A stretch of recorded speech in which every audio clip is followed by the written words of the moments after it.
ठीक है, भारत की मीडिया कैसे देखते हैं आप? हम देखबे नहीं करते क्योंकि इनसे अगर हम नाम नहीं लेंगे, लेकिन बहुत सारे एंकरों का जिक्र कर देते हैं आप प्यार प्यार से। तो एंकर लोग का जिक्र कर देते हैं अलग बात, बट ये लोग क्या चला देंगे कुछ समझ में नहीं आ रहा है। देखे एंकर लोगों को पसंद करते हैं आप? नहीं, एंकर लोगों को तो हम यही कहते हैं कि मतलब हम तो कई ठोको तो बिस्कन्या बोलते हैं। देखिए हम वही चीज हो गया, नमस्कार आज देखते हैं हम आज आपके देश में हम कितनी आग लगा सकते हैं। देखिए जहाँ पे दूगो बकलोल को बैठा देगा सब, दूगो मुर्गा कैसे लड़ा जाता है, हाँ चलो लड़ लड़ लड़ लड़।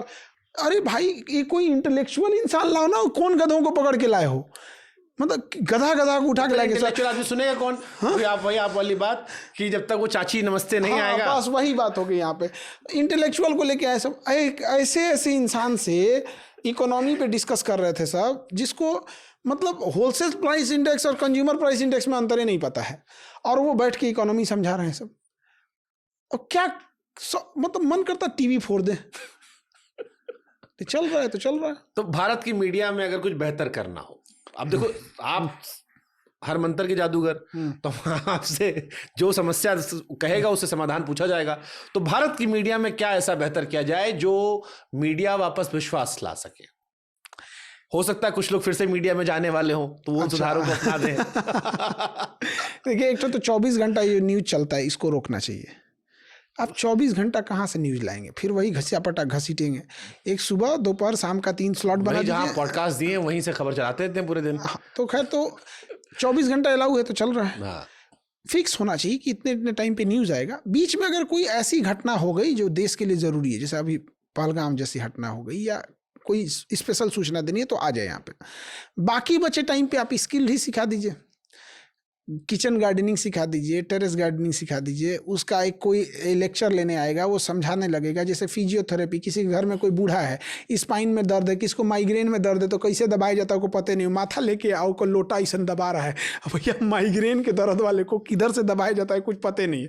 बद्दे हमें दर्द है तो दाब दे, वो ये बुझा रहा है चाप दे, इसको सब सही हो जाए। यहाँ पे किस बीमारी में कौन सा, जैसे अब किसी को किडनी फेल है या किडनी का प्रॉब्लम है, और उसको दबा के उसको प्रोटीन दे रहे हैं सब। भैया उसका क्रिएटिनिन बढ़ा हुआ है, उसको प्रोटीन नहीं चाहिए। तो जो बीच का टाइम है वो हम लोग घरों को चीज़ों में यूटिलाइज जानकारी के जैसे पहले होता था, किसानों के प्रोग्राम आते थे, आते थे, वो आते थे ये। और दूसरा क्या है ना कि सरकार के पास एक बहुत बड़ा हथकंडा होता है एडवर्टाइजमेंट देने का, कि आप हमारे खिलाफ चैनल चलाएंगे तो हम आपको एडवर्टाइजमेंट ही नहीं देंगे। और एडवर्टाइजमेंट ही मेन कमाई का जरिया हो गया है। वो तो वही टीवी चैनल का तो मेन वही है यहाँ पे। तो एक इसका रेगुलेशन होना चाहिए कि गवर्नमेंट अगर एडवर्टाइजमेंट दे रही है तो सबको दे। और इसको रेगुलेट कौन करेगा? गवर्नमेंट। यही सबसे बड़ा नस होता है। और आम पब्लिक को ये समझ में नहीं आता है कि ये वाली जो न्यूज पे बैठी बिस्कन्या है, नमस्कार आज हम आपको दिखाते हैं बाल सीधा करते हुए, और जो टेलीप्रॉम्प्टर पे पढ़ रही होती है कैमरा के पीछे, तो लोगों को लगता है धधरा के बोल रही है। एक के बाद एक खबरों में आपका स्वागत है। सबसे पहले हम देखते हैं आज कहाँ पुल गिर गया, ये गिर गया, वो सब। तो ये लोगों को नहीं समझ में आता। इसकी मजबूरी है, इसका मालिक का पेमेंट रुक जाएगा तो बोलेगा, वो करेगी। तो एक ये जरूरी होना चाहिए। विश पुरुष से क्या दिक्कत नहीं आपको, खाली विश करने आपको दिक्कत है। बहुत सारा विश पुरुष भी होंगे। हाँ, विश पुरुष है, एक तो चिल्लाता है उधर से, बहुत तगड़ा चिल्लाता है यहाँ पे। उसके एक तो क्या कहिएगा, पत्रकारिता का जो लेवल गिर गया है वो बहुत चिंता में है। मतलब हमको नहीं समझ में आता कि पत्रकार सब 2 राजनीतिक पार्टियों को लड़वाता है सब। भैया एक पार्टी के तो तुम खुद ही हो, तो तुम उसको क्यों बुला लेते हो? और हमको ताज्जुब ये होता है कि जो विपक्ष में आया है वो बोलता नहीं कि मैम आप पत्रकार महोदय या पत्रकार महोदया आप स्वयं हैं, तो इस पार्टी से आपने क्यों बुला रखा है?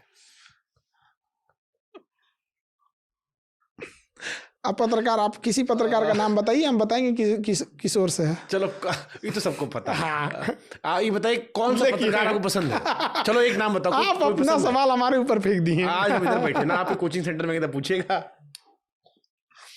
हमारा देखिएगा, हम दोनों बजाते हैं, इतना बजाते हैं कि लोग पीछे कमेंट सेक्शन में भर जाते हैं। लेकिन ठीक है, खैर अब किसी का एक बहुत सारे कोई जर्नलिस्ट आपको पसंद है? तो नापसंद वाला बात, कोई पसंद है?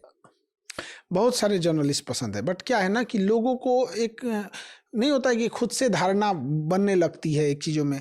और एक चीज़ हम देख रहे हैं ना पत्रकारिता में, आप एक और उंगली नहीं उठा सकते। एक है जो सरकार की गुलामी में लगा हुआ है, मतलब ऐसे पत्रकार हैं कि अगर उनकी जान लेनी है ना तो आप जहर लेके नेताओं के तलवे पे लगा दीजिए, अगले दिन सब मर जाएंगे। सुबह चाटने आएंगे तलवा, मर जाएगा उधर ही। हे प्रभु, हे हरि राम कृष्ण जगन्नाथम प्रेमानंदी। मतलब आप समझिए जहर कहाँ लगाएंगे और मरेगा कौन। ऐसे ऐसे पत्रकार हैं। और कुछ ऐसे पत्रकार हैं जो कसम खा के रखे हैं कि हमको मोदी से ही एलर्जी है। अरे यार, उस इंसान ने अच्छा भी काम किया है। मतलब एक है जिनके दाहिने पैर में जहर लगा दो, के बाएं में लगा दो, बस हो गया। तो देश के ये साथ खराबी हो गई, सब मर जाएंगे। हाँ, यही खराबी हो गई है। ऐसा नहीं है कि मोदी ने सब कुछ खराब किया है, कुछ चीज़ों को बहुत बेहतर की, कनेक्टिविटी हो गई या फिर इंफ्रास्ट्रक्चर पे काम करना हो गया, बहुत सारी चीज़ों पे वर्क किए हैं। कुछ चीज़ें पे काम ही नहीं किए हैं, एजुकेशन जैसे एजुकेशन में कुछ करवे नहीं किए, नहीं किए हैं। हम आपको गारंटी देते हैं, प्राइवेट स्कूल को बंद कर दीजिए, एजुकेशन सिस्टम तबाह हो जाएगा। पूरी एजुकेशन सिस्टम प्राइवेट लोगों ने संभाल के रखा है। चाहे वो नर्सरी का, आप अपने गांव का बात बताइए, आपके जिला का अगर कोई 10 अच्छे स्कूल बताइए जिसमें एक भी सरकारी आता हो, नहीं होगा। फिर